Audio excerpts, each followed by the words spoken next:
Morning everyone. आज के इस वीडियो में हम मिसलेनियस कॉमन एरर्स 18 एक्सप्लेन करने जा रहे हैं और इसको एक्सप्लेन करने के पहले इसके पहले वीडियो में जो हम होमवर्क आप लोगों को दिए हुए थे उसके बारे में थोड़ी चर्चा कर देना चाहेंगे। आंसर भेजने वाले लोगों में सुचित्रा कश्यप हैं, इनके आंसर सही हैं। विशाखा सिंह है, सही हैं। निकेश कुमार सिंह, इनके आंसर्स भी सही हैं। अविनाश कुमार के आंसर सही हैं। गौरव कुमार हैं। आदित्य श्रीवास्तव जी हैं। रीना देवी, गौरव 2-3 बार में करके अपना आंसर भेजे हुए हैं। अभिजीत कुमार हैं। ये सभी लोग बहुत अच्छा प्रयास कर रहे हैं। अन्य जो लोग नहीं भेज रहे हैं आंसर बना करके रह जा रहे हैं या कहीं ना कहीं कंफ्यूज हो रहा है कि भेजें कि ना भेजें, कहीं गलत हो जाएगा, तो ऐसी फीलिंग अपने मन में न लाएं। मैक्सिमम लोग आंसर बना करके और कमेंट में भेजें, इससे पता चले कि कौन कौन सक्रिय रूप से इसको देख रहे हैं। फिर आज इसको एक्सप्लेन करने के बाद हम क्वेश्चन 3 तो छोड़ देंगे, आप लोगों के लिए होमवर्क दे देंगे और उसका जवाब आप लोग कमेंट बॉक्स में देंगे। ओके, तो आज का यह पहला प्रश्न, you must know who Akbar was even if you have no special liking to. यही मिस्टेक है यहाँ। लाइकिंग के बाद फिक्स प्रेपोजिशन हमेशा फॉर लगता है, इसलिए लाइकिंग टू हमें हटा करके फॉर लगाना होगा। Question number 2, I could hardly believe it but I found their tallest player was shorter than me.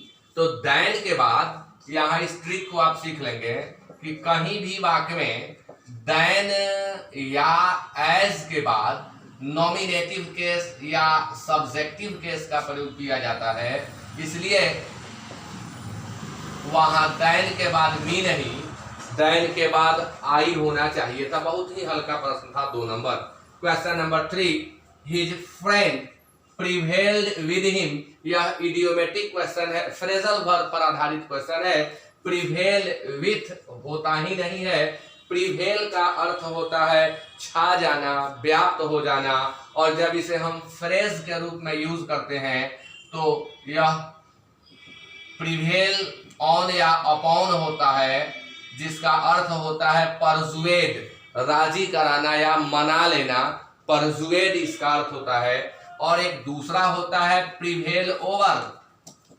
Prevail over, तो प्रिवेल ओवर मीन्स होता है विजय पाना। तो यहाँ राजी कराने का सेंस स्पष्ट दिख रहा है, इसलिए विथ हटा करके हमें या तो ऑन का प्रयोग करना चाहिए था या अपॉन का। Now question number 4, even today, आज भी, अ कंट्री आफ्टर पैस्ट्योर डेवलप्ड, पैस्ट्योर के डेवलप होने के बाद एक देश, the first vaccine rabies almost always kills it's victims, यानी रेबीज अपने विक्टिम्स को किल कर देता है, अनलेस, यदि, इनोक्यूलेटेड। अब यहीं पर मिस्टेक है, अनलेस इनोक्यूलेटेड। अनलेस इनोक्यूलेटेड, किसको इनोक्यूलेट किया जाता है? अगर ऐसा हम लिख देंगे तो रेबीज ही इनोक्यूलेट होने लगेगा, यानी यहाँ एक प्रॉपर सब्जेक्ट की जरूरत थी हमें, जो कि नहीं दिया गया है। अब नहीं देने के चलते यह सेंटेंस रेबीज को ही यहाँ क्लियर कर रहा है या आगे बढ़ा रहा है, जो कि गलत है। किल किसको करता है? रेबीज को कि विक्टिम्स को? तो निश्चित तौर पर वह अपने विक्टिम्स को किल करता है, और जब वह विक्टिम्स को किल करता है तो यहाँ हमें सब्जेक्ट के रूप में विक्टिम्स के बदले प्रोनाउन लाना चाहिए था, क्योंकि यहाँ यह ऑब्जेक्ट है, और यहाँ इसे जब हम अनलेस के बाद लिख रहे हैं तो पुनः उसका रिपीटिशन प्रोनाउन के रूप में होना चाहिए था। कठिन क्वेश्चन था, यहाँ 3 नंबर गलत होगा। विक्टिम्स चूंकि प्लूरल है इसलिए हमें यहाँ दे लिखना होगा, और प्रेजेंट की चर्चा है, वाक्य पैसिव वॉइस में है। इनोक्यूलेट मतलब टीका लगाना, वैक्सीनेट इसका सिनोनिम होता है, तो इसलिए दे आर लिखना होगा। यहाँ पर दे आर लिखना होगा, तब यह वाक्य करेक्ट होगा। Now question number 5, it is not proper to infer this conclusion by. Infer के साथ फिक्स्ड प्रेपोजिशन बाय नहीं लगता है। आज के क्वेश्चन में मैक्सिमम मैंने प्रेपोजिशन दिया है। प्रेपोजिशन बहुत ही जरूरी चीज है, हर कंपटीशन में इससे प्रश्न आता है। फिलर में प्रश्न आता है, कॉमन एरर में आता है, सेंटेंस इंप्रूवमेंट में आता है, बहुत जगह बहुत तरीके से प्रश्न प्रेपोजिशन पर दिए जाते हैं। तो आज के क्वेश्चंस के सेट में अधिकाधिक प्रश्न प्रेपोजिशन से ही हैं। तो इन्फर के बाद हमेशा फ्रॉम लगता है, इसलिए यहाँ बाई हटा करके हमें फ्रॉम का प्रयोग करना होगा। Now question number 6 is true charity doesn't consist of indiscriminate arms giving.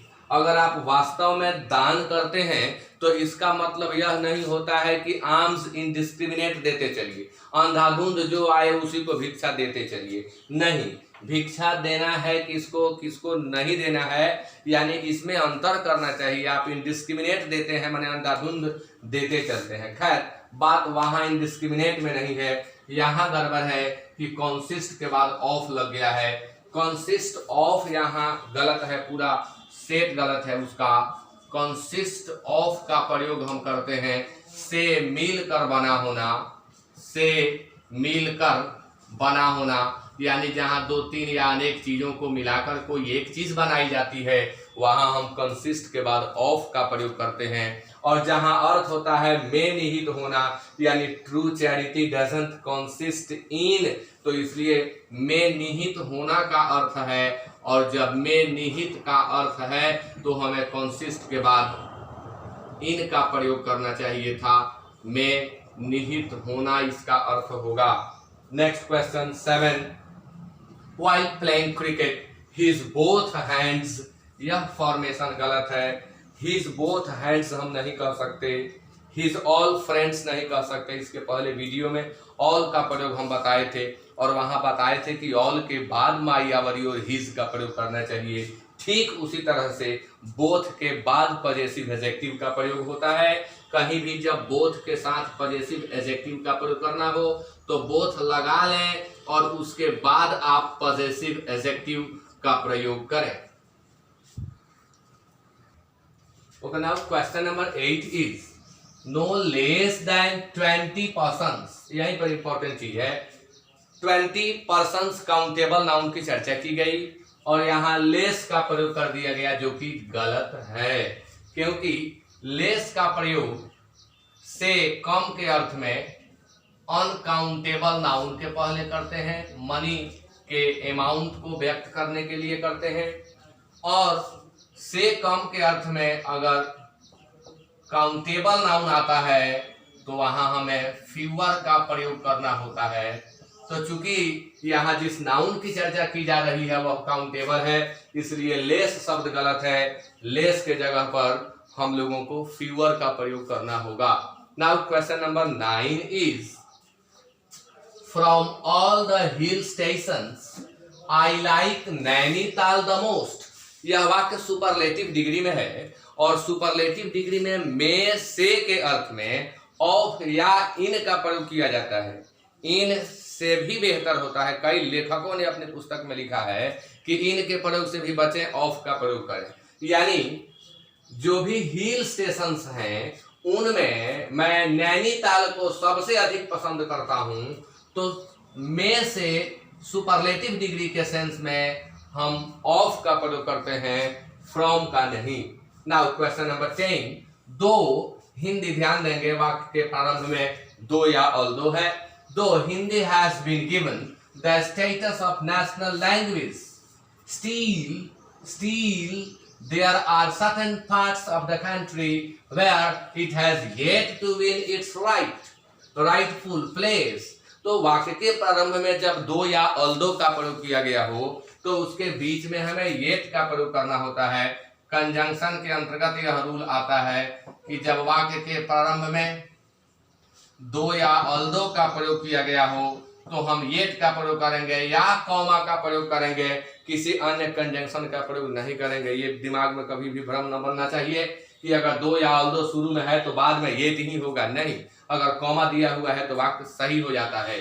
तो यहाँ पर स्टील है इसलिए हम इस स्टील को हटाएंगे और इसके जगह पर प्रयोग करेंगे येट का। बहुत ही हल्का क्वेश्चन कंजंक्शन से था। Now question number 11, being that the committee lacked needed power. Committee में नीडेड पावर की कमी थी, it could not deliver expected result. जिस रिजल्ट की इससे उम्मीद की गई थी वह उसे डिलीवर नहीं कर सका। तो यहाँ पर ये बीइंग दैट गलत है, गलत स्ट्रक्चर लगा हुआ है, ऐसा होता ही नहीं है। सेंस निकल रहा है कि चूंकि कमिटी में नीडेड पावर की कमी थी, इसलिए वह एक्सपेक्टेड रिजल्ट को डिलीवर नहीं कर सका। तो जब चूंकि का सेंस बन रहा हो तो सबसे बढ़िया सेंस होता है, लेकिन हम एज, बिकॉज या फॉर का प्रयोग भी चूंकि के अर्थ में करते हैं, फिर भी सबसे अच्छा सिंस होता है, इसलिए हम बीइंग दैट के जगह पर सिंस का प्रयोग करेंगे। Now question number 12, all balls are round, there is no exception of this rule. यहाँ भी फिक्स्ड प्रेपोजिशन आपको याद कर लेना होगा कि हम एक्सेप्शन के बाद हमेशा टू का प्रयोग करें। एक्सेप्शन के बाद हमेशा टू का प्रयोग होता है। भले हिंदी में कहते हैं इस रूल का अपवाद, लेकिन अंग्रेजी में एक्सेप्शन के बाद ऑफ नहीं, एक्सेप्शन के बाद टू का प्रयोग होता है। Now question number 13, sorry for the inconvenience caused by our delayed delivery, but the dispatcher is already reprimanded for this lapse. Delivery में डिले हुआ है, इस डिलेड डिलीवरी के लिए जो असुविधा हुई है उसके लिए हमें खेद है, लेकिन डिस्पैचर को इसके लिए, इस भूल के लिए पहले ही फटकार लगाया जा चुका है। यह अर्थ के आधार पर था या कहें कि यह स्ट्रक्चर के आधार पर था। डिस्पैचर को इसके लिए, यानी जो डिलीवरी देने में वो डिले किया है, इसके लिए उसे फटकार लगाया जा चुका है, यानी पैसिव वॉइस में है, और यहाँ इस गलत है। तो हैज और तो हमें ऑलरेडी भी काटना होगा, क्योंकि ऑलरेडी को हम हैज और बीन के बीच में रखते हैं, तो हमें लिखना होगा हैज ऑलरेडी बीन। ये भी एक महत्वपूर्ण चीज है कि पैसिव बनाते समय ध्यान रखें, ऑलरेडी नेवर को बीच में रखना होता है, हैज, हैव, हैड के बाद बीन नहीं लगा करके बीच में रख के तब बीन लगाया जाता है। तो यहाँ वही गलत था, प्रेजेंट परफेक्ट टेंस होना चाहिए था और इज का प्रयोग किया गया था, जिसके चलते वाक्य गलत था। यहाँ हैज बीन होगा या हैज ऑलरेडी बीन होगा। Now question number 14, mister Sharma has set up another school with a view to compete. Setup means स्थापित करना। अनदर से भी एक इंपॉर्टेंट रूल आता है, अनदर के बाद आने वाला नाउन हमेशा सिंगुलर होगा और अदर के बाद आने वाला नाउन हमेशा प्लूरल होगा। यहाँ भी एक इंपॉर्टेंट चीज है, वो वहां पर सही था। अब यहाँ गलत क्या है, क्यों घेरा हमने कंपीट को? क्योंकि जेरंड के अंतर्गत यह बताया जाता है कि कहीं भी वाक्य में विथ ए व्यू टू के बाद वर्ब का प्रयोग करना हो तो वह वर्ब जेरंड के फॉर्म में रहेगा। विथ ए व्यू टू के बाद आने वाला वर्ब हमेशा जेरंड के फॉर्म में होगा, इसलिए कंपीट के जगह पर हमें यहाँ कंपीटिंग का प्रयोग करना होगा। शुरू करो। Okay, question number 15 is he made it appear to the police as if his condition is. आपको मालूम है कि वाक्य में अगर एज इफ या एज दो दिया हुआ हो तो एज इफ या एज दो के बाद के वर्ब का निर्धारण उसके पहले वाले टेंस के आधार पर होता है। तो अगर एज इफ या एज दो के पहले वहां प्रेजेंट टेंस है तो इसके बाद में जो सब्जेक्ट आएगा वह या तो वर लेगा या वर्ब टू लेगा। तो यहाँ देख रहे हैं इज लगा हुआ है, यानी यह इज गलत है। इस इज के जगह पर हमें वर का प्रयोग करना होगा। अगर पहले पास्ट होता तो हैड या हैड बीन लेता या हैड लेता। Question number 16, though he lives in Tamil Nadu he speaks not only Tamil but Telugu as well. यह क्वेश्चन भी कंजंक्शन का है। कल भी हम बताए थे नॉट ओनली के साथ बट ऑल्सो का प्रयोग करते हैं। तो जब नॉट ओनली शुरू में आया तो बाद में ये बट ऑल्सो होना चाहिए था, एज वेल नहीं। यहाँ पर एज वेल हटा करके हमें ऑल्सो लगाना होगा। कंफ्यूजन का एक कारण बनता है क्योंकि एज वेल मतलब भी होता है, ऑल्सो मतलब भी होता है, लेकिन नॉट ओनली के साथ कोरिलेटिव कंजंक्शन फिक्स्ड है बट ऑल्सो, इसलिए ऑल्सो ही होगा और बीच में एक ऑब्जेक्ट आ सकता है, इससे कोई दिक्कत नहीं है। तो एज वेल के जगह हम ऑल्सो का प्रयोग करेंगे। Now question number 17 is my uncle forbade me not, narration के अंतर्गत पढ़ाया जाता है कि फॉरबेड अपने आप में नेगेटिव है, प्रिवेंटेड या प्रोहिबिटेड भी अपने आप में नेगेटिव होते हैं, इनके बाद नॉट का प्रयोग नहीं किया जाता है। अगर यहाँ ऑर्डर्ड, एडवाइस्ड या टोल्ड का प्रयोग किए होते तो यहाँ नॉट का प्रयोग होता, तो इसलिए यहाँ से हम नॉट हटा देंगे और हमारा सेंटेंस सही हो जाएगा। अब 18, 19 और 20 आप सभी लोगों को बनाना है, यह आपका होमवर्क रहा। और अब हम जो पिछले दिन एरर के एक्सप्लेनेशन में आपको होमवर्क दिए हुए थे 18, 19 और 20 सेट 17 का, उसको एक्सप्लेन कर रहे हैं। तो his father inquired as to whether he was joining the army, उसके पिता ने उससे पूछा कि क्या वह आर्मी ज्वाइन कर रहा है। तो क्या यहाँ एज टू लगाना जरूरी है? जब हम इनडायरेक्ट स्पीच को जोड़ते हैं यस नो क्वेश्चन वाले पैटर्न में, तो इफ या वेदर का प्रयोग होता है, जो कि यहाँ ऑलरेडी हुआ है, तो यहाँ एज टू का प्रयोग करना सुपरफ्लुअस था। Question number 19, none of us were नहीं, यह भी काफी बार आता है परीक्षा में और मैं प्रायः बता रहा हूं कि each, every, either, neither, someone, no one, anyone, somebody, nobody, anybody, one तथा नन के साथ हमेशा सिंगुलर वर्ब का प्रयोग करें। इसलिए वर के जगह पर यहाँ हमें वॉज का प्रयोग करना होगा। Question number 20 is in future whenever I face such a problem, जब भी भविष्य में मुझे इस तरह की समस्या आएगी, I get in touch with you, तो व्हेनेवर जो है वह कंडीशनल पार्ट है, तो कंडीशनल पार्ट में सिंपल प्रेजेंट होना चाहिए है, और जो दूसरा पार्ट है उसे फ्यूचर में होना चाहिए।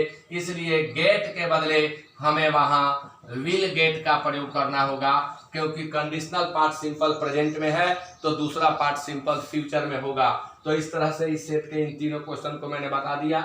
आप सभी लोग इन जो ये मैंने प्रश्न आज होमवर्क के रूप में दिया 18, 19 और 20 सभी लोग बनाएं, सिर्फ 7-8 लोग या 5 लोग नहीं, आप सभी लोग जो भी इसे देख रहे हैं बनाए, वे मेरे विद्यार्थी रहे हैं नहीं रहे हैं, इट डजंट मैटर। जो लोग भी इसे देख रहे हैं वो बनाएं, और जो लोग इसे देख रहे हैं अंत तक देखें। कुछ लोग ऐसे भी होंगे कि 15 तक आकर छोड़ देते होंगे कि अब क्या देखना है, तब तक ये होमवर्क छूट जाता होगा। तो जो भी लोग देख रहे हैं वे वीडियोस को लाइक जरूर करें और शेयर जरूर करें, और जो होमवर्क मैं दे रहा हूँ इसे जरूर बनाएं और इसका आंसर कमेंट बॉक्स में लिखें। Okay, thank you very much.